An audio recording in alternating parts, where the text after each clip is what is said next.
Chapter 1, Book of Dori. Bless the light, be the light. Honor the light of thyself in all its glory. I met Ukulele many years ago when we worked together on a joint project in the medical field. We discovered that our husbands knew each other through sports. We reconnected a few years later when I visited the hospice where she worked. This time we connected on a deeper level.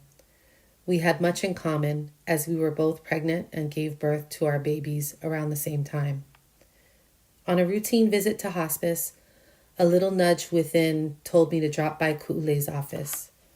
I wasn't planning on visiting her as I believed Ukulele was on the road. However, following my intuition, I decided to stop by her office anyway, along with my coworker. I was pleasantly surprised when I popped my head around the corner and saw Ukulele at her desk. I was even more surprised when she looked up with a bright light in her eye and told us she had something she wanted to share. We both sat down while Ukulele placed a notebook on the table in front of us. It was a black and white marble composition book, just like the ones we had used at school. This journal was filled with quotes and passages. Ukulele explained that she had been receiving messages and had written all of them down in this book. As I peered through the pages, all I could say to myself was, "Oh my, this must be from Source." At the time, I was devout Catholic and wondered, why would Source's words come down into a marble composition book? As we thumbed through the pages, I knew in my heart these messages were pure. My coworker, on the other hand, later told me she was concerned that maybe Ukulele's poor health had contributed to this seemingly strange occurrence. Her questioning did not sway my judgment in any way. However, it did cause my concern for how others might feel about these messages. I deeply cared for Ukulele, and I felt a need to protect her. Ukulele told us that hearing Source and receiving these messages weighed heavily on her. I was afraid for Ukulele and wondered if she was strong enough to take on this role and share these messages. I was also concerned for Ukulele and what she had previously encountered, her illnesses and difficult lessons that had come before her. Was she prepared to become this open vessel and channel for Source? I wished with all my heart that she could have been spared these lessons. I wasn't surprised that Source had chosen Ukulele to be the channel. I felt a need to protect Ukulele, but I also knew if this was the way Source would be revealed through her, then I felt Source would protect her.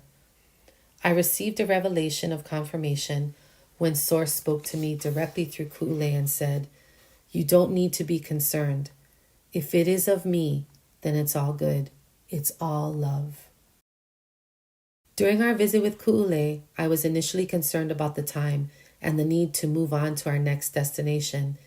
Yet as time passed, it was interesting how unimportant time actually became. When we left her office, everything felt kind of surreal, as though I had dreamed all I had just witnessed. On my way home, I reflected upon all that had unfolded and thought, this is so amazing. Upon returning home later that evening, I got down on my knees in my shower and prayed for Ukulele. I said, "I don't know what to do with this. I feel a huge responsibility on my friend Ukulele, and I want to help her. I am worried for her. Is she ready for this?" I then prayed for the world. A few weeks later, at a work conference, Ukulele said she had a message for me and asked if we could meet for lunch. We chose a restaurant that ended up being quite busy, with people brushing past our table and much chatter going on around us. However, once we settled into our conversation, everyone seemed to disappear around us, and soon it felt very private, as though we were the only ones in the restaurant. Ukulele described her journey thus far and how her divine connection came about. From her sickness to her near-death experience, to handing over her life to Source, and then finally becoming a direct channel. As she explained her journey, I felt in my heart that Source was doing all this. Soon into our lunch conversation, Source came forth and spoke to me. "You are a wife and a mother, and you have a job. This is where you are meant to be. Source's words were uplifting, as I had been quite concerned I might have had too much on my plate.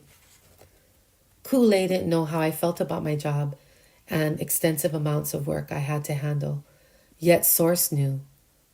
When I had prayed, I said, I don't know why I'm here. Am I working where I am supposed to be working? I'm in sales, and that's not really me. Through my conversations with Source that day, I learned that I am right where I'm supposed to be. I felt humbled before Source and replied, You remove this weight from my shoulders, and I do not feel worthy. Source said, You speak to me every night at the table. All these constraints I had put on myself had been lifted during this conversation. Time seemed to lift also. As usual, I was worried about time, and our time conversing at lunch that day seemed to take hours, yet it had only been 15 minutes. I truly could have stayed there forever. I felt so at peace and didn't want it to end. That day forever changed my life. I finally knew without a single doubt that there is absolutely no separation from Source. This day changed everything for me, and I finally believe Source is right here with us. When we left lunch, everything looked so clear. The sky looked clear, and I knew this had been a life-changing experience. As I breathed in the air around me, I knew I was breathing in Source. For the first time, without any doubt, I knew Source walked with me. You have everything that I have. I have no more than you. After my initial conversations with Source, I often wondered, is Source coming through others besides Ukulele? This feeling tells me that yes, Source is coming through every single one of us. However, many of us are yet to realize it. After my lunchtime conversation with Source, I learned to live in the now moment. I felt more present and more connected with life around me. I began to feel more connected with family and coworkers and people in general. What really stood out to me was the compassion I was feeling. I love people watching. One day I watched this lady pushing her mother in a wheelchair. She seemed tired and in need of some validation. I stopped her and said, Bless you for taking care of your mother. As I said this, I watched her face lighten and brighten, and I felt the heaviness lift from her. I had said to Source, Use me to bless people like you blessed me. I realized my job is an avenue to bless people. Looking back today, I feel that Source came to me, Aiko, and Sylvia. As we administer to many people in our profession, we are vessels that can reach many with Source's touch. When Source touched me through Ukulele, it seemed to be an ever-expanding touch that pulsated through my every cell and out into the universe. I also felt my relationship elevated all the more because I was speaking with Source daily. In the days, weeks, and months that followed, I felt Source's presence everywhere I went. Without a doubt, Source was touching others through me. I no longer saw separation, and I felt Source within me wherever I went. I often wonder why Source is giving us these messages now, today in this age. Yet my heart tells me that now is the time that humanity is ready for these messages. It is a time for unification, a time of coming together and remembering why compassion is so important.